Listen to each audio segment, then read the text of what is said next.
El día de ayer, como ustedes recuerdan, vimos todo el tema procedimental del habeas corpus.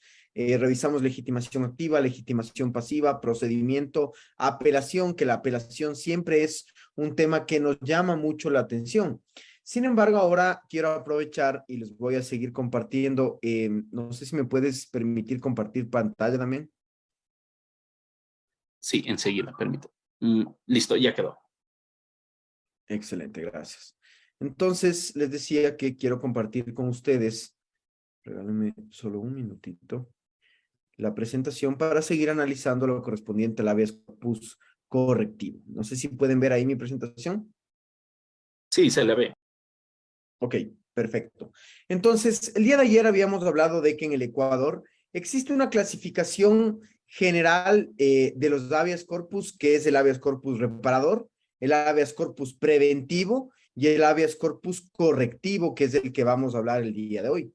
En cuanto al habeas corpus correctivo, a ver, empecemos creo que nuevamente por el tema de la clasificación, que como ustedes recuerdan, lo analizamos el día de ayer.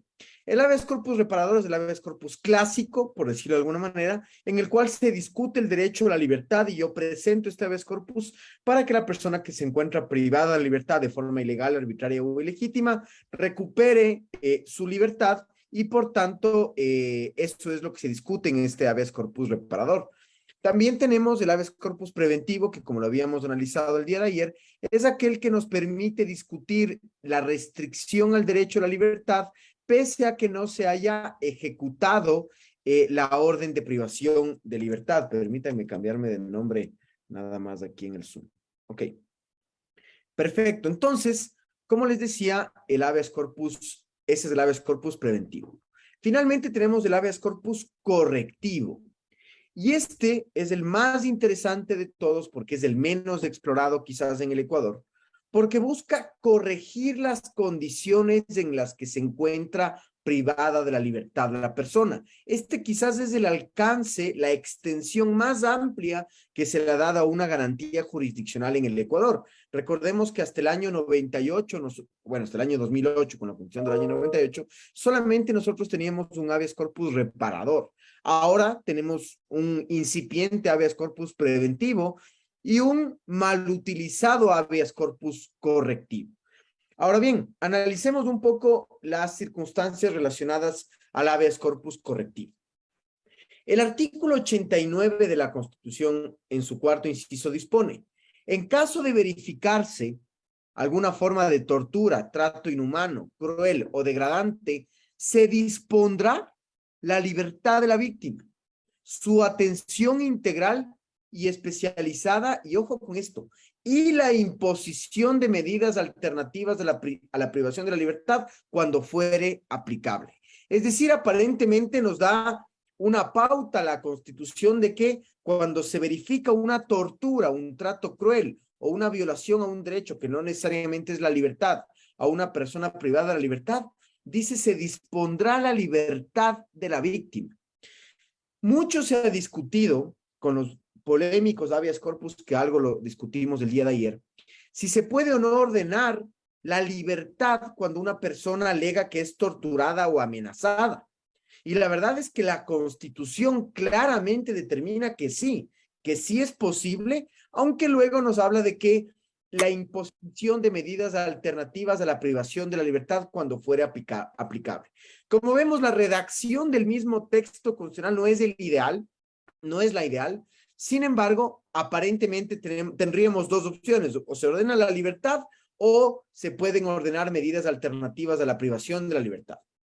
El artículo 45, numeral 1 de la Ley Orgánica de Garantías, lamentablemente no soluciona este problema de redacción de la Constitución, porque miren lo que nos dice: en caso de verificarse cualquier forma de tortura, se dispondrá la libertad de la víctima, su atención integral y especializada y la imposición de medidas alternativas a la privación de la libertad.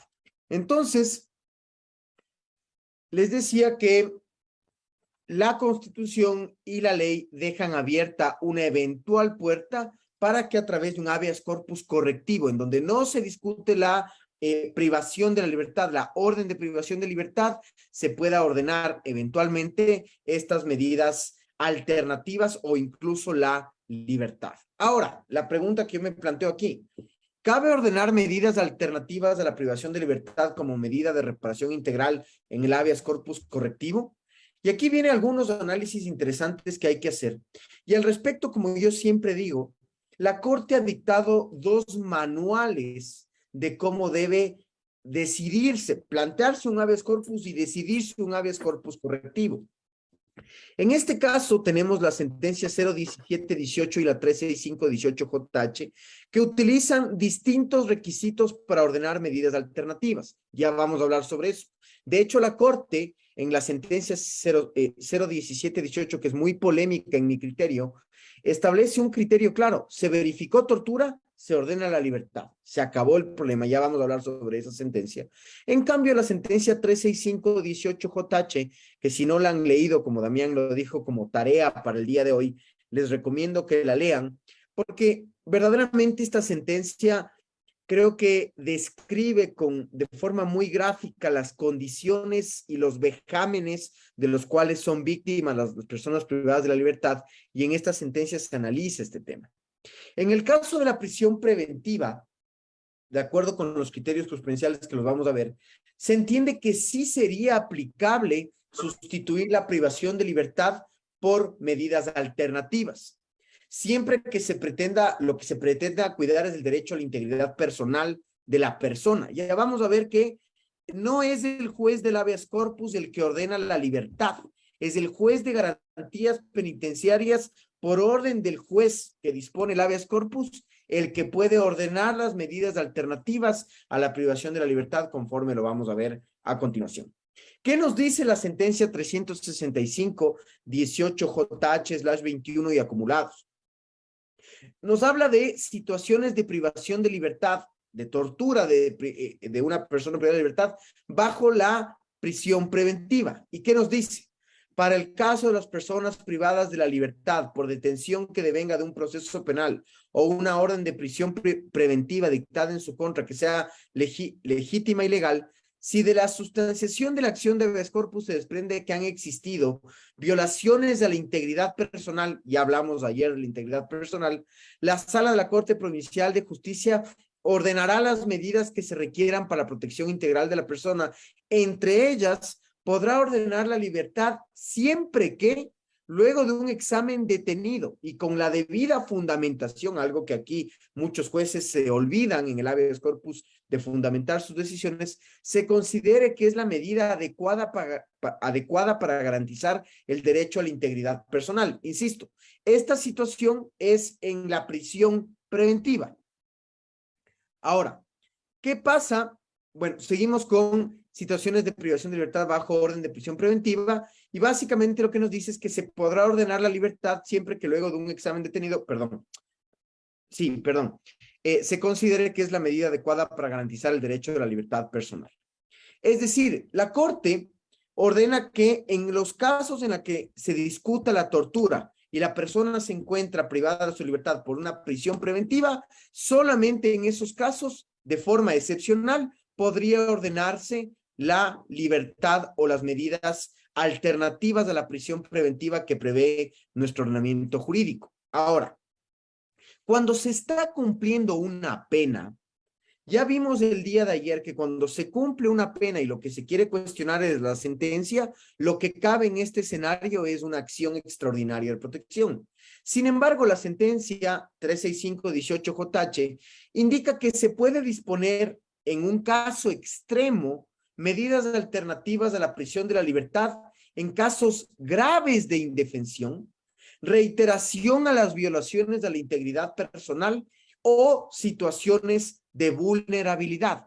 Es decir, estos tres elementos deben ser verificados claramente en la sentencia, que se trate de un caso grave de indefensión, de reiteración a las violaciones a la integridad personal o situaciones de vulnerabilidad. Es decir, no es que una persona acude a un habeas corpus, indica que está siendo torturada o su integridad personal está siendo violentada y automáticamente el juez debe ordenar su libertad. debe verificar que se encuentre en curso en alguna de estas tres causales que establece la sentencia 365-18 JH/21. Y aquí viene otro tema importante que también nos hemos olvidado de revisar en los últimos habeas corpus polémicos. Y es que estas medidas solo pueden ser otorgadas para personas condenadas, perdón, por delitos que no revistan gravedad, ya vamos a hablar sobre eso, no generen riesgos o potenciales daños a víctimas por violencia de género y no provoquen conmoción social. Es decir, que cuando una persona que se encuentra siendo vulnerada su derecho a la integridad personal acude a un habeas corpus para que sea tutelado su derecho a la integridad personal, se encuentra cumpliendo una pena, la excepción es ordenar la libertad de la persona. Siempre y cuando se encuentre incursa en alguna de estas causales, que ya las indiqué, y que el delito cometido no sea grave, no genere riesgos o potenciales daños a la víctima y no provoque conmoción social. Y aquí sí viene quizás una crítica a la Corte Constitucional que podría mejorar esta sentencia que ha sido claramente trastocada por los jueces y se ha desnaturalizado el habeas corpus correctivo. ¿Qué significa que el delito no sea grave? ¿Qué significa que el delito no provoque una conmoción social? ¿Qué delito es más grave que otro? ¿Quién pone la vara para medir si un delito es grave o no es grave en criterio de esta sentencia de la Corte Constitucional? Y aquí viene el problema.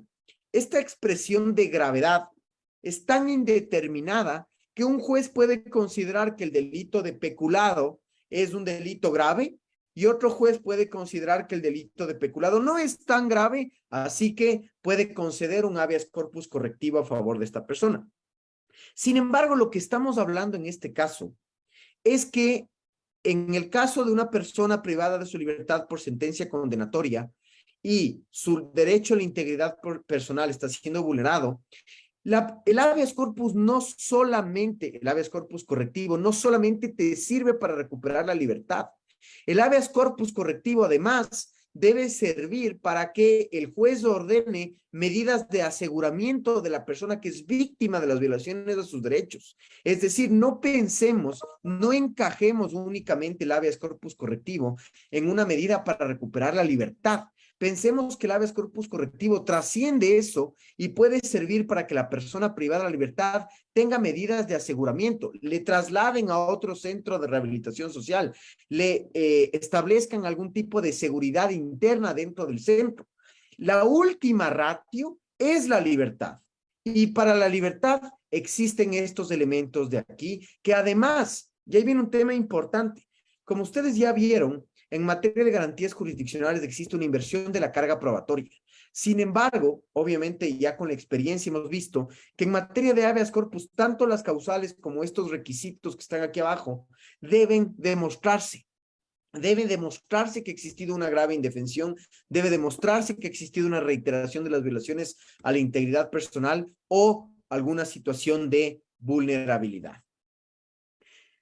Asimismo, y esto es algo importante, en este párrafo la Corte nos indica, excepcionalmente en casos de personas privadas de libertad con condenas por delitos que no revistan gravedad, no generen riesgos o no provoquen conmoción social, la jueza o juez de garantías penitenciarias o el que haga sus veces, y esto es importante, la jueza o juez de garantías penitenciarias o el que haga sus veces podrá disponer de conformidad con lo que prescribe el 89 de la Constitución, es decir, este tema de la libertad de una persona que se encuentra privada de su libertad por un habeas corpus correctivo no es culpa de la Corte.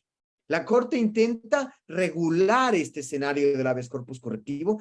Yo creo que es gran responsabilidad, si ustedes quieren decirlo de alguna forma, de nuestro legislador constituyente que estableció así el artículo 89. Y solamente en estos escenarios, les insisto una vez más, se puede ordenar la libertad o las medidas sustitutivas de una persona que se ha encontrado privada de la libertad y que está siendo torturada o agredida a su integridad personal. Por otro lado, la Corte ha regulado el derecho a la salud de las personas privadas de la libertad. Pues contra todo pronóstico, contra lo que todo el mundo piensa, las personas privadas de la libertad tienen derechos y tienen derecho sobre todo a la salud. Sin embargo, en esta sentencia la Corte dice que el habeas corpus puede ser activado para corregir situaciones lesivas al derecho a la salud de las personas privadas de la libertad y disponer la atención médica inmediata. El derecho a la salud como tal es un derecho que cruza transversalmente el texto constitucional y se podría pretender pensar, como ha pasado, insisto, de forma grave, desnaturalizando el habeas corpus, que si yo tengo alguna enfermedad, automáticamente propongo un habeas corpus y salgo del centro de rehabilitación social. Eso no es así. La sentencia 209-15-JH/19, que al tener estas siglas, como les había indicado el día de ayer, JH, automáticamente ustedes deben asociar que esto es un precedente vinculante, es fuente formal del derecho, es una norma que los jueces deben aplicar y que no aplican lamentablemente en el Ecuador.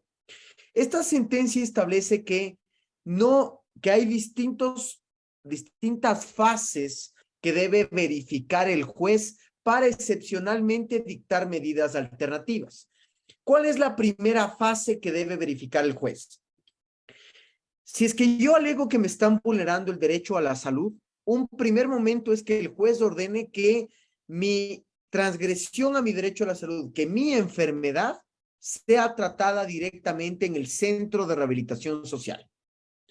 Ya sabemos que nuestros centros de rehabilitación social lamentablemente adolecen de varias deficiencias. Por tanto, si es que en el centro de rehabilitación social mi enfermedad es tan grave que no pueden tratarme en el propio centro, vamos a una segunda fase, a un segundo escalón. ¿Cuál es este segundo escalón? Cuando se requiera de un tratamiento especializado, nos dice la sentencia de la Corte, permanente y continuo, que no sea posible en los centros de privación de libertad a través de programas y cronogramas, se puede realizar, la persona se puede tratar en el centro de salud en coordinación con el centro de rehabilitación social. Es decir, para no ser tan abstracto, básicamente, si yo tengo una enfermedad que no puede ser tratada en el centro, yo tengo el derecho de que me trasladen a un hospital con un cronograma que debe ser previamente establecido. En el hospital me tratan y yo vuelvo al centro de rehabilitación social. Es decir, no es que me ordenan la libertad, ni que yo voy a vivir ahora en el hospital, ni que yo voy a estar privado de la libertad en el hospital. Se debe generar un cronograma de visita al hospital y yo vuelvo al centro de rehabilitación social. Por ejemplo, esto se aplicaría para las personas que adolecen de la enfermedad catastrófica de insuficiencia renal y requieren diálisis. Estoy seguro que en la mayoría, por no decir en todos los centros de atención social, no deben tener máquinas dializadoras, así que no es que el juez va a ordenar la libertad de la persona privada de la libertad, sino que el juez va a ordenar que se traslade a un hospital, que se haga un cronograma, que se asegure su traslado y que esta persona, luego de la diálisis, vuelva al centro de rehabilitación social. Y finalmente nos dice la Corte, excepcionalmente, y ojo con esto, cuando la enfermedad es tan grave, ojo, tan grave, casi terminal, les diría yo, que la persona no puede ser tratada en el centro de privación, no se puede armar un cronograma, se pueden ordenar medidas alternativas. Y aquí viene un tema demasiado importante que les pido que revisemos de esta sentencia. Es la 209-15-JH/19. Nos dice, las juezas y jueces constitucionales podrán disponer de manera excepcional, ojo, que la jueza o juez de garantías penitenciarias ordene medidas alternativas a la privación de la libertad para que la persona pueda acceder a los servicios de salud que requiere. Es decir, se plantea el habeas corpus y el juez verifica que la persona tiene un estado de salud tan catastrófico que no puede ser atendido en el mismo centro y que no puede ir a un centro de salud pública con un cronograma tal y como les comenté en esta segunda fase. El juez constitucional, verificando este escenario, va a disponer que un juez de garantías penitenciarias ordene las medidas alternativas que correspondan. ¿Qué les quiero decir? No es el juez constitucional que conoce el habeas corpus el que ordena las medidas alternativas y peor aún, la libertad de la persona. El juez de habeas corpus dice, reconoce, declara la vulneración al derecho a la salud y ordena que sea el otro juez, el de garantías penitenciarias, el juez competente para hacerlo, el que ordene las medidas alternativas a la privación de la libertad. Y ojo, no implica que la persona se va a ir a su casa. Se entiende que si una persona adolece de esta enfermedad tan grave, tendría que ser trasladada a un hospital. Por ejemplo, el juez de garantías penitenciarias podría disponer custodia policial afuera del dormitorio que le han asignado, del dormitorio que le han asignado en el hospital, y por tanto, esta persona requiere de una atención, pero muy intensiva, muy intensa para la afectación a su salud que tiene. No sé si va quedando claro, luego podemos ir contestando sus inquietudes. Los criterios antes expuestos, y esto es algo importante, son distintos a lo que la Corte estableció en la sentencia 0718 CPCC de 10 de enero del 2018. Recordemos que en el 2019 nosotros reconformamos la Corte. En el 2018 era la Corte que presidía seguramente en ese año y en ese mes el doctor Pazmiño, y no era el doctor Salgado que vino a presidir la Corte en el año 2019. Esa Corte, esa conformación de la Corte anterior, y esto es algo importante, consideró que la verificación de tortura o tratos crueles, inhumanos o degradantes de la persona privada de la libertad como el único requisito para otorgar medidas alternativas. Es decir, la Corte anterior tenía el criterio de que si la persona era torturada, automáticamente había que ordenar su libertad, inmediatamente. Y ya vamos a hablar un poco más sobre ese caso. En cambio, en la sentencia 265-18 y la 365-18 también, la Corte, perdón, la 209, aquí está mal, la 209-15 JH y la 365-18 JH, la Corte estableció que se debían modificar estos requisitos, que se debían establecer algunos pasos, los que hemos analizado, de forma previa a ordenar la libertad de la persona. Por ejemplo, cuando se trata de afectación a la salud, ya lo dijimos, atención en el centro, atención con un cronograma en el hospital, y finalmente, de forma excepcional, se podía ordenar la libertad o las medidas alternativas a la privación de la libertad. Veamos qué nos dice en este caso que es realmente grave. En este caso, en la 01718, la Corte otorgó medidas alternativas a una persona privada de libertad que estaba cumpliendo una condena de 20 años por el delito de asesinato. Para los que no están familiarizados con este caso, les resumo brevemente. Esta persona que propone este habeas corpus le niegan, propone acción extraordinaria de protección. En un motín, me parece que en la cárcel de la Tacunga, esta persona, me puede estar fallando la memoria con algún detalle, se sube al techo de la cárcel, los policías reprenden el motín que estaba llevándose, disparan perdigones y a esta persona le llega un perdigón al ojo y pierde su vista. Y luego dice que esta persona también perdió la vista porque no fue tratada oportunamente. Entonces dijo que vivía tratos inhumanos, crueles y degradantes al interior de la cárcel. Y miren lo que dijo la Corte. Al determinarse el resultado de afectación al derecho a la integridad física del accionante, mismo que en la garantía de habeas corpus protege a las personas privadas de la libertad de cualquier forma de tortura, trato inhumano, cruel o degradante, en estricta aplicación del 89 de la Constitución, se dispone de remitir el expediente al Consejo de la Judicatura para que, de conformidad con el título tal, envíe el referido expediente al juez de garantías penitenciarias competente a fin de que disponga las medidas alternativas de la privación de la libertad a favor del señor Jorge Ramírez Ordóñez Talavera por el tiempo que reste para que cumpla su pena. Esta sentencia fue o el criterio, el precedente que tiene esta sentencia fue completamente modificado por los nuevos precedentes que tiene la Corte y que son los que actualmente se aplican. Como ven, anteriormente se ordenaba de forma directa que un juez de garantías penitenciarias ordene medidas alternativas a la privación de libertad para el resto de tiempo del cumplimiento de la condena. Esta persona no se encontraba en prisión preventiva, sino se encontraba cumpliendo una pena. Sin embargo, ahora ya vimos que esto solamente sería posible si es que se cumplen los estándares y requerimientos que vimos hace un momento.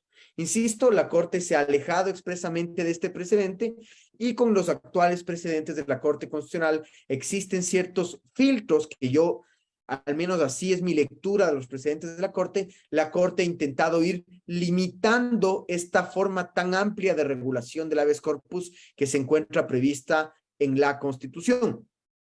Ahora, ¿que los precedentes de la Corte pueden ser perfectibles? Por supuesto que sí. Yo considero que deben perfeccionarse y más que eso, y eso es algo que vamos a hablar como conclusiones de esta charla en unos minutos más, la Corte tiene la obligación de difundir de mejor forma sus precedentes para que los jueces lo conozcan.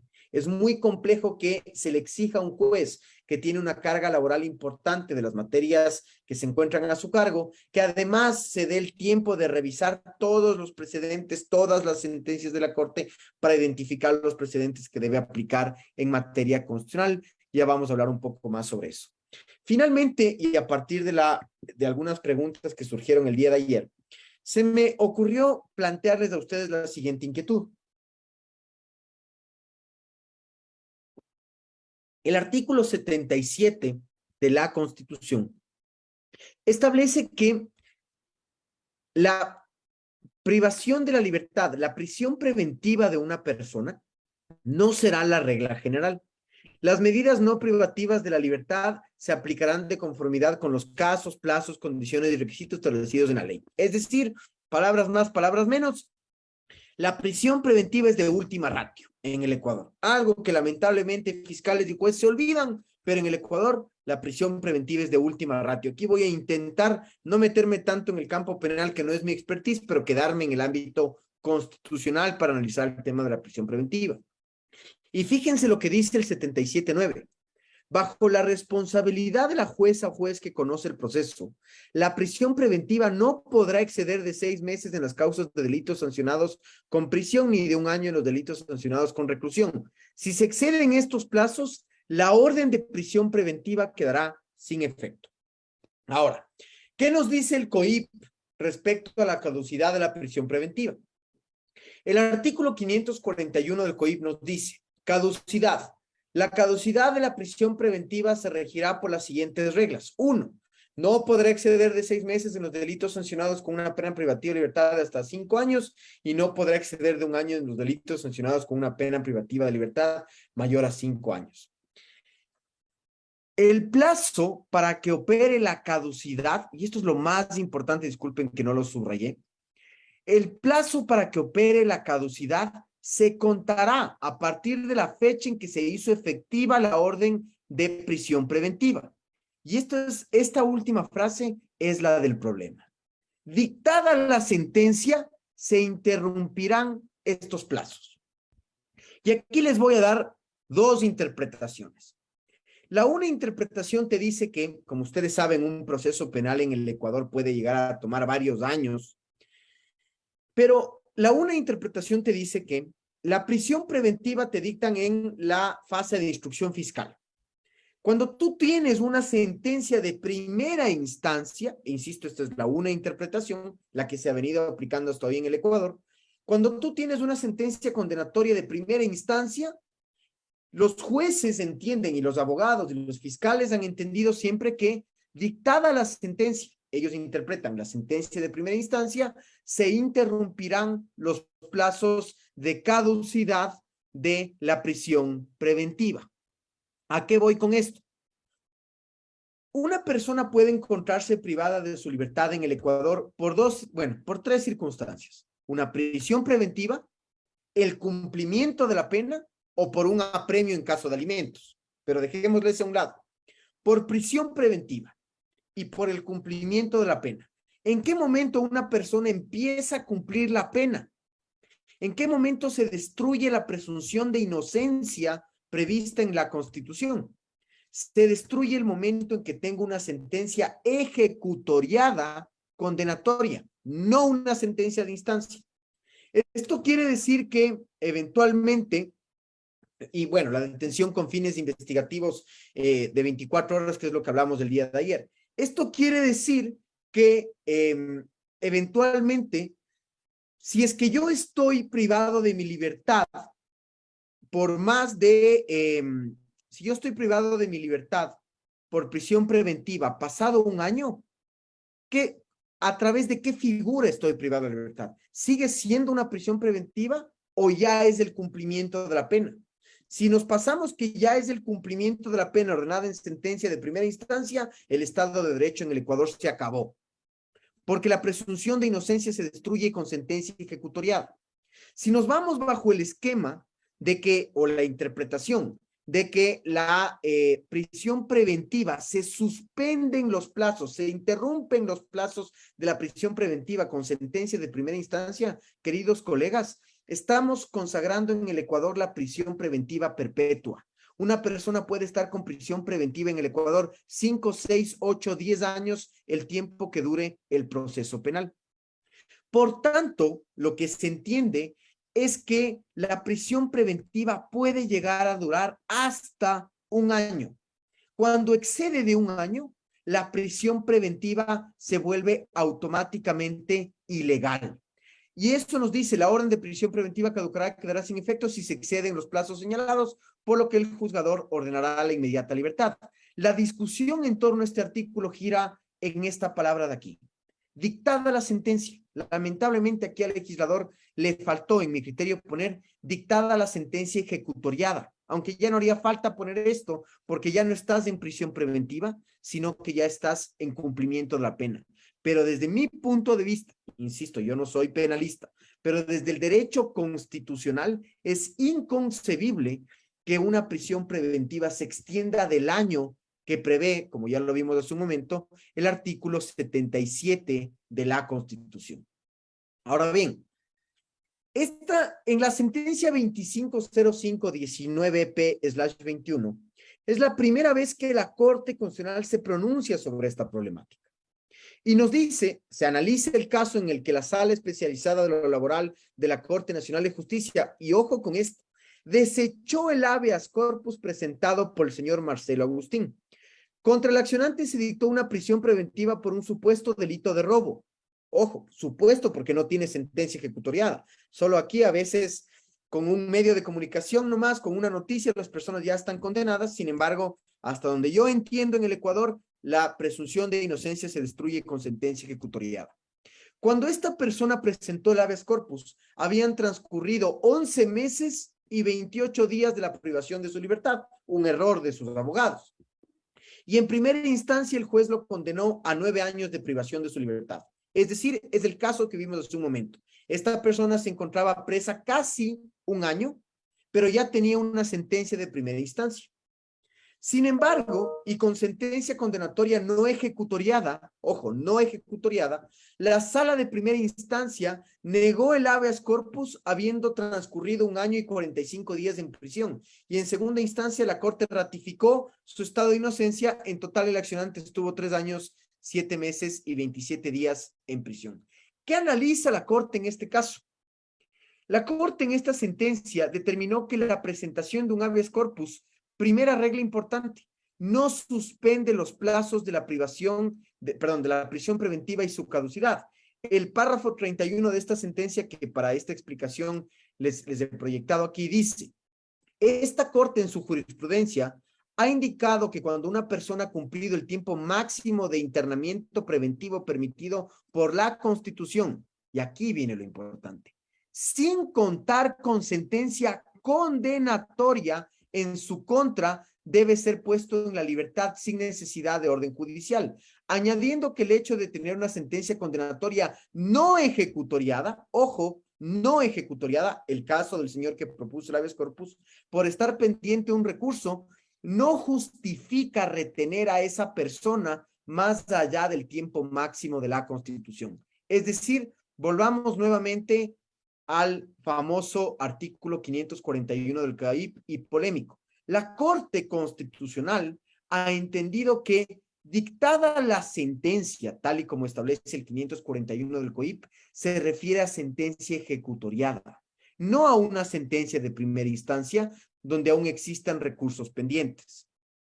El párrafo 36, que es la otra problemática, ya que esta persona lamentablemente presentó su habeas corpus a los 11 meses, 28 días, y le niegan el habeas corpus diciendo que a la fecha de presentación del habeas corpus no había cumplido el año, y esa fue la negativa del habeas corpus.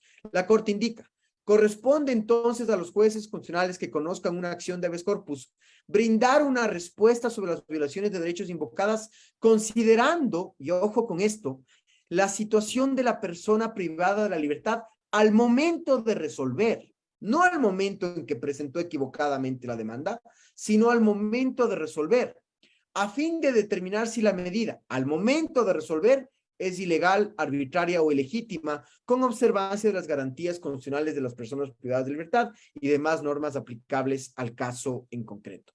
Es decir, la Corte es contundente al indicar en esta situación dos escenarios.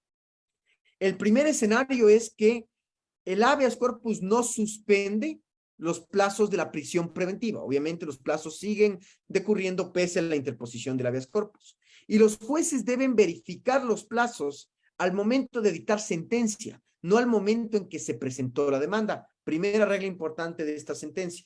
Segunda regla importante. Si yo me encuentro con una prisión preventiva, tengo una sentencia condenatoria de primera instancia, la sentencia condenatoria de primera instancia no suspende los plazos de caducidad de la prisión preventiva. Por tanto, yo puedo estar solamente hasta 1 año privado de la libertad.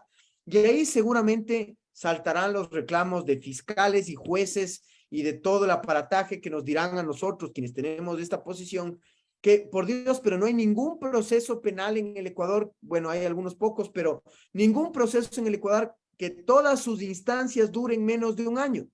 De acuerdo con ustedes, pero por una deficiencia del sistema penal que toma 5, 6, 7 años en resolverse un proceso penal, ¿nos vamos a comer el derecho a la libertad de una persona? Eso es lo que hay que preguntarnos. Es lo mismo que pasa con la acción extraordinaria de protección que no suspende los efectos de la sentencia. Ustedes me dirán, es que si es que suspende ninguna sentencia se va a ejecutar en los 5 o 6 años que la Corte se demora en resolver una acción extraordinaria de protección. Y yo les pregunto, ¿la deficiencia del sistema que hace que la Corte se demore 5 o 6 años en resolver una EP hace que se violen derechos? Definitivamente esta es una discusión que hay que tenerla. Hay varias consultas de norma del 541 del COIPE en la Corte. Yo tengo la esperanza de que la Corte resuelva lo antes posible. Yo tengo un cliente que va, así ustedes no lo crean, 6 años con prisión preventiva. 6 años con prisión preventiva. ¿Qué pasa si en Corte Nacional a esta persona le ratifican su inocencia? Imagínense lo grave que esta persona haya estado con prisión preventiva 6 años y en el Ecuador te dan 2 palmadas en la espalda y te dicen vaya nomás a la casa, le agradecemos por haber ocupado un espacio en los centros de rehabilitación social. Como ven, el habeas corpus es una garantía jurisdiccional que tiene una regulación muy pobre en la Ley Orgánica de Garantías y que la Corte le ha tocado suplir gran parte de esa regulación, insisto, incipiente, pobre, de la Ley Orgánica de Garantías a través de su jurisprudencia. Definitivamente en el Ecuador es imposible litigar en habeas corpus con la Ley Orgánica de Garantías o solamente con la Constitución. Requerimos conocer los precedentes vinculantes que la Corte ha dictado. Yo les he sido muy enfático. La Corte, en las 2 sentencias que hemos hecho referencia el día de hoy, la 365 y la 209, ha dictado manuales de cómo se debe resolver el habeas corpus correctivo.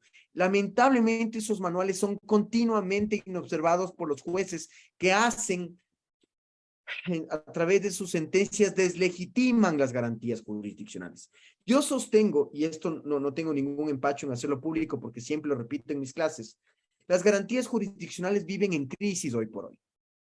Hay un abuso constante de las garantías jurisdiccionales en el Ecuador y eso lo único que hace es deslegitimar estas herramientas que tenemos los ciudadanos para proteger nuestros derechos. ¿Cómo evitamos que esto siga pasando? Yo les doy algunas alternativas. Primero, necesitamos judicaturas especializadas en materia constitucional. Y si es que no nos avanza el presupuesto, que ese es el pretexto de nuestros políticos que deben regular este tema a través de una reforma legislativa, si no hay presupuesto para crear judicaturas de primer nivel, al menos creemos judicaturas de segunda instancia, salas especializadas de corte provincial que ya van a servir como un filtro para que este tipo de cosas no pasen. Primer elemento. Segundo elemento que yo sugiero permanentemente y que incluso con un grupo de estudiantes presentamos una propuesta a la Corte. se debe reformar integralmente la Ley Orgánica de Garantías Jurisdiccionales. Es impensable que en el Ecuador estemos discutiendo muchas veces leyes obsoletas, leyes que no sirven de absolutamente nada para la ciudadanía y que tengamos una ley orgánica del año 2009. Eso para mí es indignante, que en el Ecuador no se haya hecho una reforma profunda a la Ley Orgánica de Garantías. Cuidado, sin limitar o restringir las garantías jurisdiccionales. Tercero, la Corte tiene un papel importantísimo en esto. La Corte tiene la obligación de difundir adecuadamente sus precedentes, porque, insisto, nosotros que estamos en el día a día, se nos hace complicado llegar a conocer todos los precedentes de la Corte. No quiero llegar a pensar cómo manejan los jueces de todo el país, que, insisto, tienen 100,000 causas de sus propias materias que resolver, cómo hacen para inteligenciarse en materia de precedentes de la Corte. La Corte tiene que mejorar algunos precedentes que ha dictado, que creo que han dado paso a algunos abusos de las garantías jurisdiccionales, y también difundir de una forma más adecuada a los jueces, lo cual va de la mano con una competencia del Consejo de la Judicatura en capacitar permanentemente a los jueces constitucionales. Y finalmente, los abogados también tenemos una responsabilidad enorme en este abuso de las garantías, porque los abogados podemos pedir cualquier cosa, pero siempre el filtro es del juez. Pero los abogados no podemos abusar de las garantías. No toda discrepancia jurídica debe ser llevada al ámbito constitucional para su resolución. Esos son algunos temas que desde mi práctica profesional he visto que se requieren mejorar para efectos de tener garantías jurisdiccionales adecuadas y eficaces, y que nos sirvan realmente como las herramientas que son de protección de nuestros derechos contra los abusos del Estado. En este caso, el habeas corpus es una de las garantías más importantes que existe en el Ecuador. Es de las garantías jurisdiccionales más antiguas del mundo. En 1600 se implementó en Inglaterra. Aquí en el Ecuador la tenemos desde hace varias centenas de años, así que es una garantía que requiere estudio, requiere conocimiento y requiere una aplicación adecuada por parte de los jueces. Eso es lo que les he venido a comentar respecto al habeas corpus. Espero que les haya sido de mucha utilidad. Hemos visto este último par de ejemplos y el día de ayer vimos todo el tema procedimental del habeas corpus. Quedo atento a cualquier inquietud que pueda existir. Muchas gracias. Perfecto, muy buenas noches, estimado profesor. Como había indicado al inicio el doctor Damián Armijos, les estaré apoyando en esta noche en calidad de moderador. Mi nombre es Atik Morocho, un gusto saludarle, estimado profesor, y de igual manera con todos los cursantes. Estimado profesor, bueno, no sé cuál es la metodología o cuál es el que recomienda si es que continuamos o damos paso a las preguntas, que ciertos cursantes también pueden hacerlo levantando la mano, los que están en la plataforma, y también daremos paso a ciertas preguntas que se encuentran en las redes sociales. Le dejo más bien a su disposición, estimado profesor. Muchas gracias, estimado Tic. Un gusto saludarte, aunque sea por este medio en esta oportunidad. Y con el mayor de los gustos estoy dispuesto a absolver cualquier inquietud que existan en este momento aquí en el curso. No tengo el acceso ahorita a las redes sociales, así que te pediría que luego de absolver las consultas del curso, veamos las preguntas que se han hecho en redes sociales. No sé si empezamos con Hugo Calle. Perfecto. Gracias, doctor. Buenas noches. Solamente por hacer una observación y comentario quizá respecto a el contenido de este artículo 541, en efecto, en el sentido de que la prisión preventiva no podría durar 6 meses y 1 año, ¿verdad? En función de el tipo penal, hasta 5 y más de 5. Si interpretamos de acuerdo con la resolución, o si acogemos lo que dice las sentencias de la Corte Constitucional que usted nos ha traído muy claramente el día de hoy, esto implicaría, doctor Suárez, de que el 90% y más de los juicios en el ámbito penal en nuestro país, a través del habeas corpus, los procesados, porque aún no han sido inclusive ni sentenciados, no está la sentencia aún ejecutoriada en firme, los procesados podrían salir de las cárceles en este momento aplicando esta sentencia de la Corte Constitucional bajo la figura del habeas corpus. ¿Sería así, doctor? Yo le entiendo y muchas gracias por su inquietud, estimado Hugo Calle. Y es una preocupación grande que yo tengo, por supuesto que sí, y por eso terminé esa parte de la intervención indicando que por nuestro deficiente sistema penal, que a ver, no es que haya un sistema penal eficiente en el mundo, ¿no? Todos los sistemas penales son perfectibles, pero por nuestro deficiente sistema penal estamos violando un derecho, el derecho a la libertad que tienen las personas que no tienen sentencia condenatoria y que se encuentran privadas de su libertad con prisión preventiva por más de un año.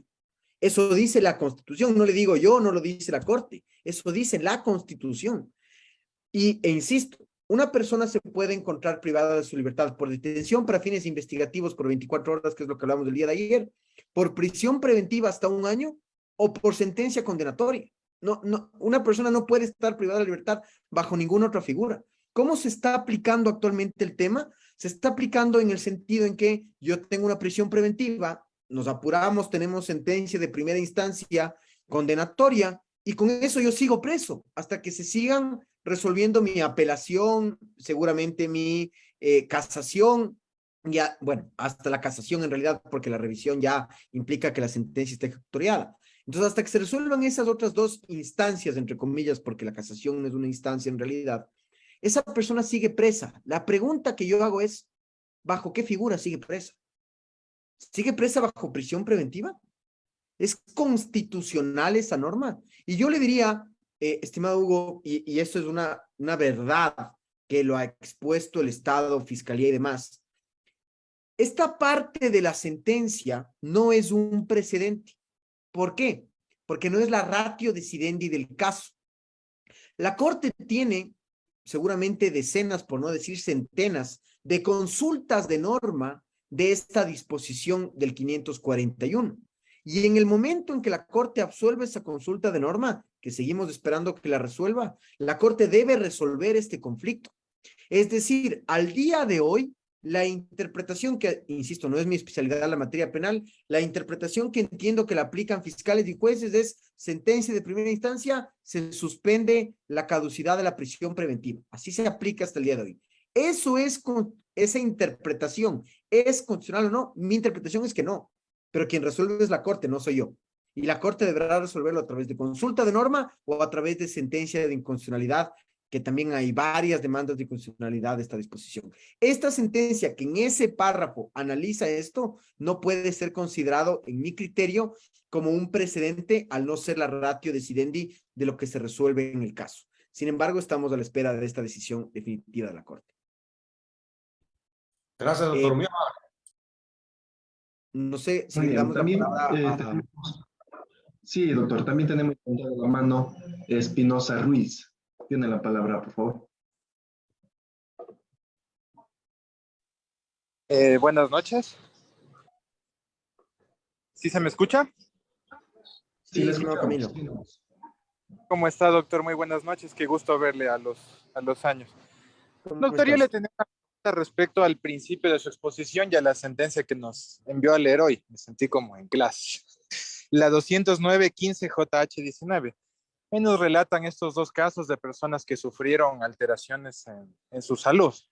Y la Corte Constitucional los ataba, noté que hacía una especie como que el derecho a la salud era interdependiente del derecho a la integridad física. Entonces, por ahí se iba la Corte. Entonces, decía básicamente que es una responsabilidad del Estado garantizar derecho a la salud, etcétera. Yo le tengo una pregunta, ¿verdad? En estos casos de tránsito, en donde ordenan privación de la libertad, yo tuve un caso en donde un conductor por conducir ebrio le correspondía de pena 30 días. Pero bueno, con un buen ejercicio de defensa, demostrando atenuantes, certificados de estudios, de trabajo, conseguimos que solo le den 10 días de prisión. Entonces era un gran triunfo de 30 a 10 días, pero estamos en el Ecuador, donde las cárceles son un verdadero infierno. Y resulta que en estos 10 días este cliente sufrió violación sexual, abusos físicos, golpes, etcétera, etcétera. O sea, las cárceles, así sea un día, me puedo dar cuenta hasta por este caso que eran un infierno, así sea un día. Entonces ahí va mi pregunta.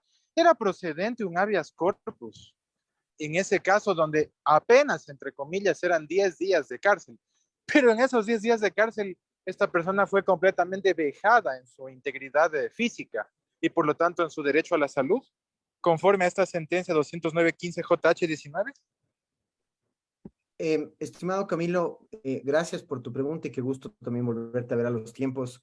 Efectivamente, el habeas corpus es procedente cuando a ti te violan tus derechos sin importar el tiempo que tú estés privado de tu libertad.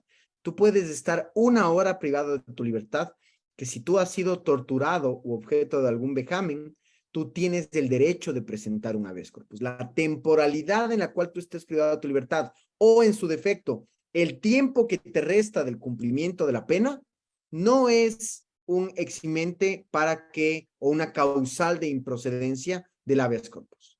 El habeas corpus, insisto, procede sin perjuicio de la temporalidad que estés detenido o del tiempo que te reste por cumplir tu pena o la prisión preventiva en la que te encuentres inmerso.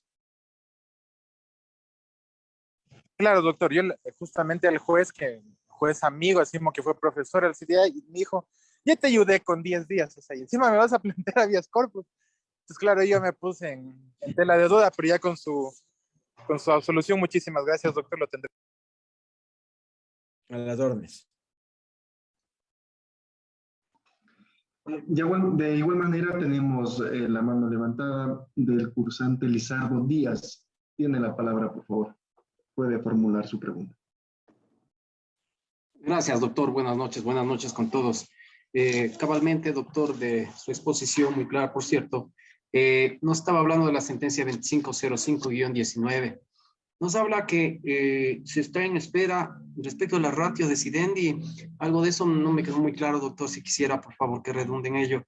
Es respecto del artículo 541, o sea, se está esperando alguna respuesta efectiva, tanto más que la sentencia, el caso 2505-19-EP, ya pues nos manifiesta que obviamente la caducidad de la prisión preventiva tiene que ser tiene que ser determinada, como usted mismo nos manifiesta, y es obvio que sería efectiva una vez que hay sentencia ejecutoriada. Hay casos, por ejemplo, en que, y todos conocemos, que se realizan las audiencias ya sea en tribunal o, por ejemplo, cuando hay apelación en las cortes provinciales, en que se realizan las audiencias y la resolución por escrito no llega ni siquiera a los 2 o 3 meses, llega más tarde. Consecuencia de ello, obviamente, no tenemos nosotros, la sentencia no está ejecutoriada.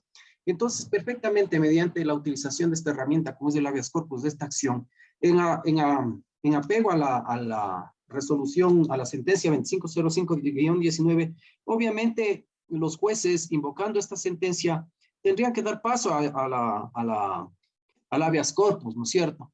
Pero esta otra situación que usted nos comenta, ¿qué más espera con este ratio de Sidendi? Una cosa de esas nomás quisiera que nos explique. Muchas gracias, mi doctor.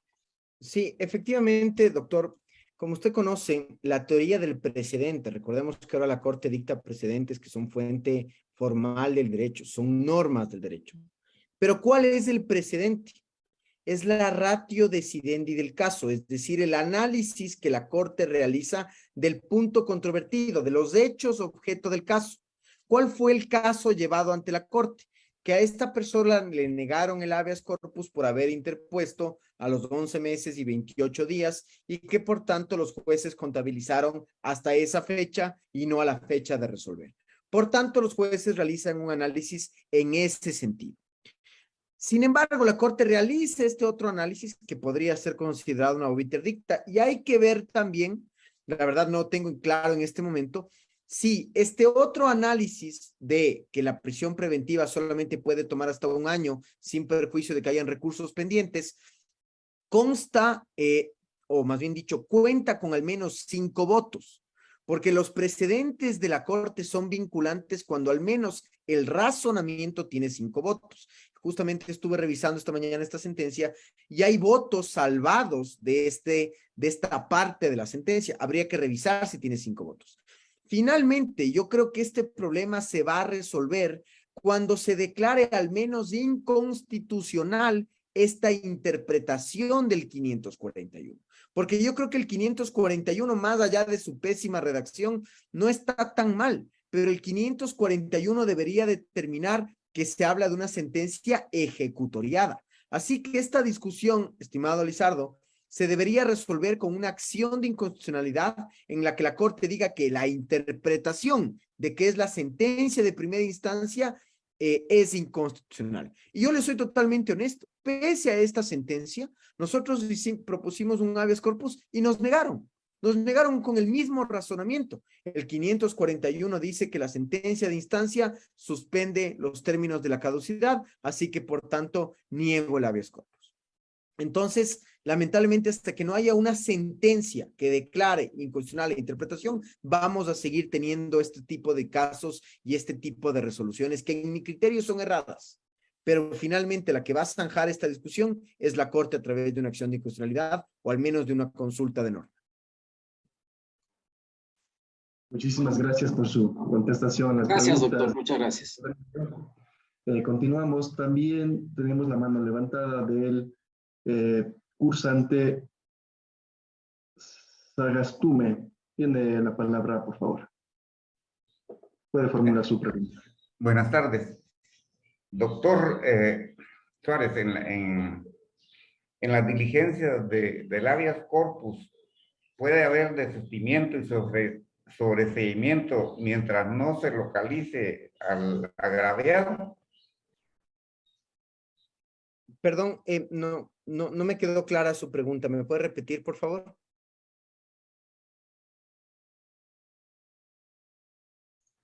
Tiene su micrófono apagado, estimado cursante. Puede encender su micrófono, por favor.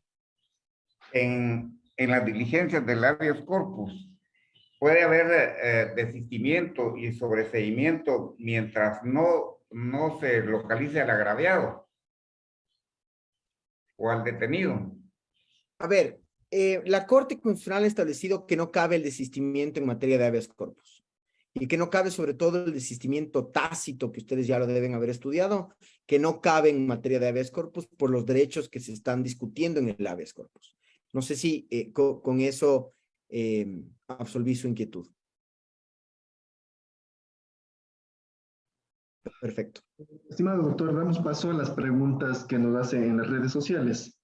Washington Moreno menciona, ¿existe alguna excepción a la revisión de la carga de la prueba por parte de las instituciones públicas según el artículo 16 de la Ley Orgánica? Perfecto. Efectivamente, el 16 de la Ley Orgánica nos establece algo que seguramente ya lo estudiaron, que es la inversión de la carga probatoria siempre que el Estado sea el accionado. Cuando es un particular, solamente se invierte la carga de la prueba cuando se alega discriminación o derechos de la naturaleza o de vivir en un medio ambiente sano. En este sentido, en el habeas corpus estas reglas no se alteran. Es decir, que si yo alego tortura o alego una violación al derecho a la salud, es responsabilidad del Estado indicar que sí me han respetado el derecho a la salud. Así que esa inversión de la carga probatoria no se altera. Lo que sí debe constar, porque obviamente, o si no vas a perder el habeas corpus con un juez que conozca los precedentes, lo que debe constar es expresamente en tu argumentación, es más una prueba argumentativa, si ustedes lo quieren ver de alguna forma, lo que debe constar es expresamente el análisis de las causales del habeas corpus correctivo o del habeas corpus reparador. Recordemos que el habeas corpus reparador, como ya les indiqué, tu prisión o tu orden de detención puede ser ilegal, arbitraria o ilegítima. Pero ¿cuál de las tres? Ilegal, arbitraria o ilegítima. Muy difícilmente va a ser las tres, así que tú tienes que indicar si es ilegal, arbitraria o ilegítima, al menos de forma argumentada, y qué mejor si es con pruebas. Lo mismo en el habeas corpus correctivo. Tú debes demostrar que te encuentras incurso en las causales que vimos en la sentencia 209, así que si bien al menos desde el punto de vista normativo sí existe la inversión de la carga probatoria, sin embargo nuestra sugerencia y mi sugerencia es prueba, siempre prueba tú como accionante y además tienes que justificar los requisitos mediante los cuales tú interpones el habeas corpus.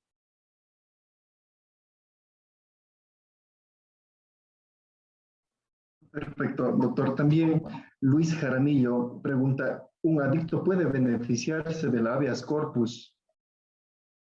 Por supuesto que sí, de hecho la Corte tiene una sentencia expresa, si me dan unos segundos le veo el número, expresa respecto al habeas corpus en centros de rehabilitación o centros de desintoxicación de adictos. La Corte ha regulado expresamente eso y ha establecido la forma en la cual estas personas que están privadas de su libertad, la forma en la cual esa privación de la libertad es legítima. La Corte, insisto, hay una sentencia expresa al respecto.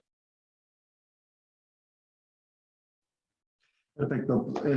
Agradecidos por la contestación a las preguntas, doctor Emilio. Más bien por cuestión del tiempo podemos proseguir con la ponencia, doctor. Muchas gracias, estimado Tic. Creo que con eso he concluido la ponencia del habeas corpus. Hemos visto el día de ayer un par de horas y el día de hoy 1 hora y 30 respecto al habeas corpus y los casos puntuales. Así que con eso concluiría esta parte del diplomado, estimado Tic. Perfecto.